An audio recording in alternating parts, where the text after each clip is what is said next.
So with this jumping back into the TVA series written by Kathy Blair, this takes us further along into the mystery of this new multiversal thread. Because as it turns out, the new and improved TVA has got some old secrets lurking around. And when I say old, I'm talking about from the days of He Who Remains. So let's talk about it. But first, if you're new to the channel, be sure to subscribe to catch the spills every week. And don't forget to hit that bell up top to get all notifications.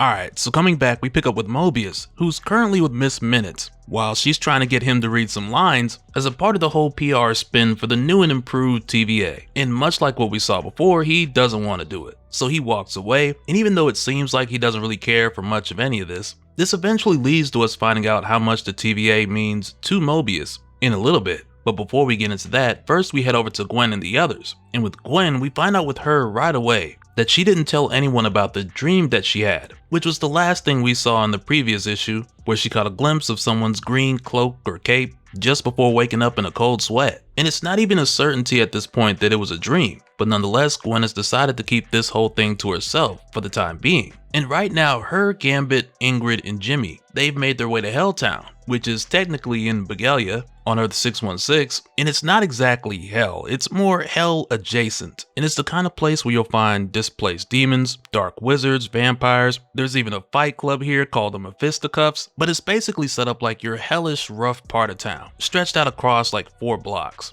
But like we saw before, the reason that they're here is because they believe that a demon is behind these recent attacks, or at least someone from here who's managed to attack people from different Earths, showing them the inside of the TVA even though they'd never been there, and also bring their worst fears or even failures to life. And really with these guys coming here, it's a Hail Mary. So really they're just checking this place out to see if there's any connection. And while they're here, they're of course approached by Damon Hellstrom, who at first is kind of like, okay, what are you guys doing here? But he's very open about showing them that he had nothing to do with this attack that they're talking about. And you can tell that there's quite a bit of frustration on his end as well, because he tells them, believe it or not every creature down here is dying to mess with your worlds. Because it's like every time something happens up there, somebody's coming down here to see what hell had to do with it. But nonetheless, Damon still entertains this to an extent, because from here he leads them towards what he believes is going to be information that they could find to be useful. So naturally, this leads to the team having their suspicions of Damon leading them into some sort of trap. So to give them a bit of comfort here, if that's what you want to call it, Damon tells them if he wanted to kill them, he'd do it publicly. And when he says that, it leads to a Jimmy pops claws and I don't care kind of moment, because Damon knows nothing's about to happen. And before they know it, come to find out, Damon has led them to Hellstrom Manor. And with Gwen, she's looking at this like, okay, this dude's leading us from one location to a second location. This can't be good. But Jimmy looks at this and he sees that Damon has led them to Hellstrom Manor, because in Jimmy's case, he's at least read the mission briefing, so there's certain things that he's already picking up on. And right now, back over at the TVA, Peggy, Mobius, OB, and the others have picked up on 20 more attacks in less than 60 minutes. So they sent out teams to get to the people who have been affected and also gather samples so they can have a better idea of what they're dealing with. Because even still, whatever's causing this, it's not like anything they've faced before. So the possibility of it being a virus, that's still on the table. But given the fact that it's been able to attack multiple timelines at once, this has them leaning towards the idea of it being someone. So they go through the possibilities of it being connected to people like General Dox and her pruning charges, which could hit multiple targets at once, but this attack is happening at a much faster rate. And aside from her, OB brings up Paradox, who we saw in Deadpool and Wolverine, but B-15 assures them that he's under lock and key and he's not going to be a problem. So for a moment, this brings them back around to the whole virus idea, just before they entertain the possibility of it being a mutant, where in that case, not only would it have to be an Omega level mutant, but if it were, there would be some kind of trace that either led them back to who it was, or at the least, the specific type of power they had. But while they're here discussing this, for a brief moment, Mobius sees the green tail end of someone's cloak or cape in the corner of his eye, much like what we saw with Gwen in the last issue. And much like her, he doesn't say anything about it. And right now, back at the Hellstrom Manor, while Damon is telling them how he swears he had nothing to do with Bloodhunt and the whole vampire thing that happened on Earth 616 recently, Ingrid goes on to explain to him more of the specifics about what they're dealing with. But while they're walking and talking here, Gwen and Gambit notice that someone's following them from a distance from the time that they got here. But instead of just taking this mysterious person head on, they waited out until they have the opportunity to catch them by surprise. And that happens sooner than later, because it's here where Damon tells them, now that he knows more specifically what they're dealing with, which is what the TVA's been calling the madness. Damon tells them that he doesn't know anything about it, but nonetheless he's brought them here so they can have access to his library,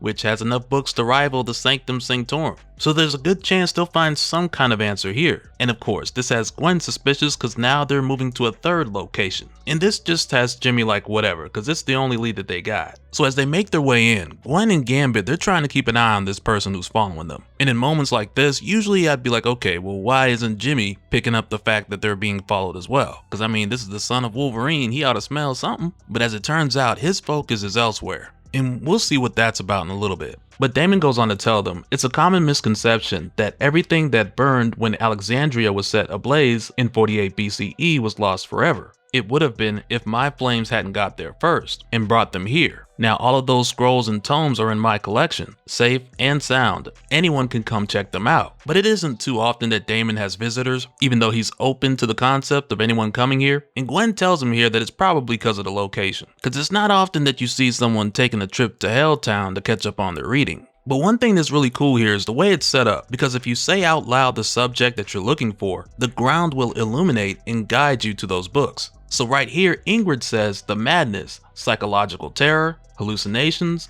non-fiction please.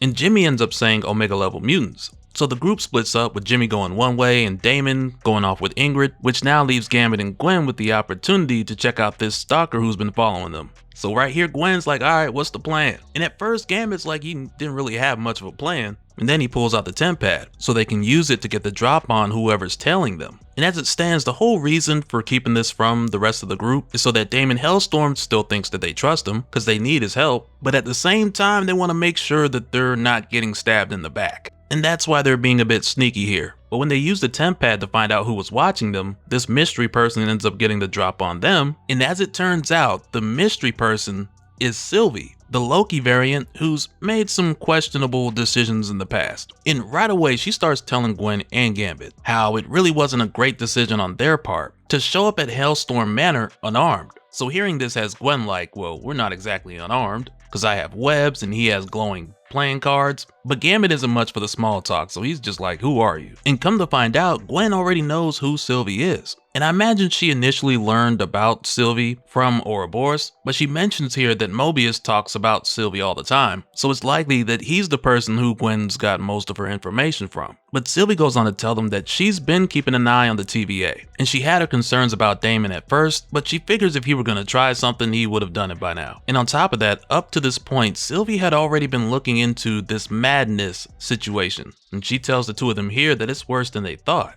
And when they end up getting back to the others, and really just Ingrid and Damon, Gwen introduces her to them, and Ingrid already knows of Sylvie, which likely came by way of Mobius telling her about her. But when they come back, Gwen quickly notices that Jimmy's missing, but he returns to the group not too long after that, and he fist bumps Sylvie like they go way back. And I mean, they don't, but it's funny to see. But while Jimmy was doing his search that started with Omega level mutants, and I imagine he did a bit of other searching along the way, but when he comes back here, he brings along with him a book that's an exhaustive guide to celestial bureaucracies. And when he holds it up, Damon shows them that there's a lot more to this book, with it revealing a layout of the TVA, exposing a secret level just under R&D, which was thought to have been the lowest level prior to this. And with seeing this, Damon tells them something pretty crazy here, because he says, this book isn't supposed to exist. It's one I saved from back in the days of He Who Remains. There were a lot of secrets back then. I guess there still are. So now it's like there's no telling what's been hiding under their noses this whole time.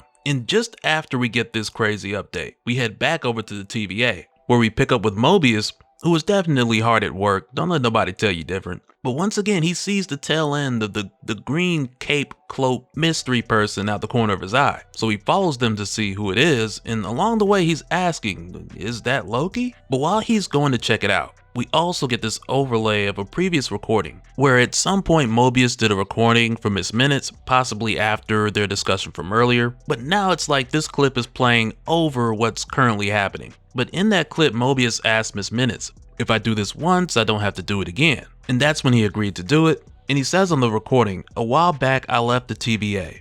I needed to see what we were protecting, so I visited the timelines and I saw, and it was beautiful. But this place is beautiful too, and I want to fight for it, because he did. And I don't know where he is or what he's doing, but I just know it's important that I'm here, that I keep fighting for this place. But just as Mobius turns the corner, this mystery guest catches him slipping. So he keeps the suspense going, but I'm just gonna say right now, whatever this twist is, man, it better be good. Because it's like the longer it takes, the higher people's expectations get. And I just want to see how that pans out when it happens, for better or worse. And so now real quick, I want to give a special shout out to all the patrons. Thank you guys for all of your support. And for anyone who's new here, who wants more information on how to support the channel, I got a link below where you can go to patreon.com/DopeSpill. But that'll do it for this one, guys. Let me know your thoughts down in the comments below, and we'll do it again on the next one. Alright, later.